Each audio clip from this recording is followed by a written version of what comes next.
रियासी जिले में PDD daily Vaser की दर्दनाक मौत और कर्मचारियों का गुस्सा।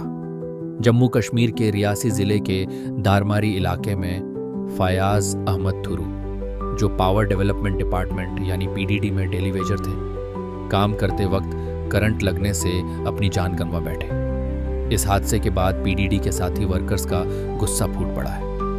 पिछले 27 दिनों से ये कर्मचारी स्ट्राइक पर बैठे हैं, लेकिन मांगों पर कोई सुनवाई नहीं हुई। कर्मचारियों ने कहा कि हर दिन कोई ना कोई लाइन मैन अपनी जान गंवा रहा है, चाहे वो डेली वेजर हो या परमानेंट स्टाफ। सर, हमारी स्ट्राइक चल रही है पिछले 27 दिनों से लगातार। हम चीफ ऑफिस में एमडी ऑफिस में बैठे हुए हैं और हमारे साथियों को दबाव में सर जबरदस्ती उनसे काम करवाया जा रहा है।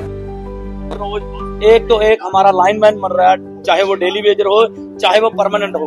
है तो हमारा भाई है, आप फयाज अहमद है, ये भी हमारा भाई है, डेली वेजर है, रियासी का रहने वाला है।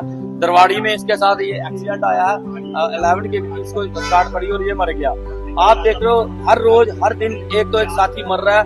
मैं आपके माध्यम से एलजी साहब को और उमर साहब को कहना चाहता हूँ, उमर साहब ये आपके परिवार का हिस्सा है, पीडीडी डिपार्टमेंट आपके पास है, आप इस पे संज्ञान लें, कोई तगड़ा एक्शन लें, क्योंकि हर दिन हर रोज डेली वेजर मर रहा है। परमानेंट मर जाता है, असर 43 है, लेकिन आज ये मर गया, इसको ना ही 43 है ना ही इसको कुछ मिलेगा, बल्कि वही हमारी यूनियन जो चंदा इकट्ठा करके हम वही देंगे।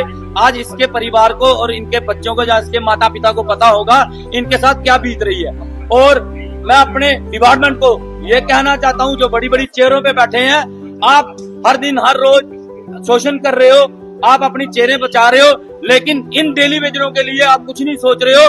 हम पिछले 27 दिनों से लगातार अपने साथियों को यही कह रहे हैं, संघर्ष हमारा जारी है।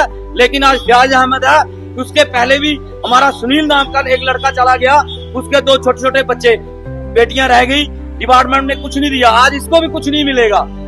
SRO 43 अगर है तो वो परमानेंट के लिए है। उमर साहब, अगर आप हमारी बात सुन रहे हो, ये आपके पास हमारा विभाग है पीडीडी, और ये आपके विभाग के हिस्सा है। रीढ़ की हड्डी कहा जाता है डिपार्टमेंट की, लेकिन रीढ़ की हड्डी किसी तरह से टूट रही है। आज फयाज, कल शेर सिंह जाएगा, परसों अखिल जाएगा। इस तरीके से ये कत्लेआम कब तक ये कत्लेआम बंद होने चाहिए।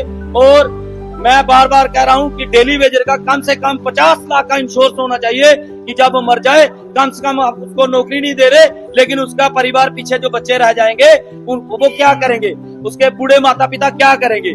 और मैं ये कहना चाहता हूँ अपने डिपार्टमेंट को, एडमिनिस्ट्रेशन को और सीएम साहब को, सीएम साहब होश में आ जाओ। फील्ड में काम करने वाले लोगों को न सेफ्टी दी जाती है न सही इक्विपमेंट। हादसे के बाद भी परिवार को कोई हेल्प नहीं मिलती।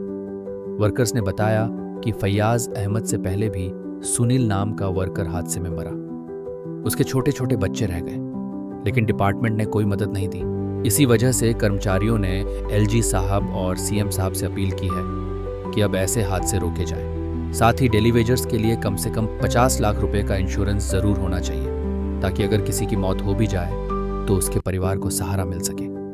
वर्कर्स ने कहा कि पीडीडी को रीढ़ की हड्डी कहा जाता है, लेकिन यही रीढ़ हर रोज कमजोर हो रही है। कोई परमानेंट नहीं कर रहा, काम दबाव में कराया जा रहा है, और हर रोज कोई ना कोई लाइनमैन मर रहा है।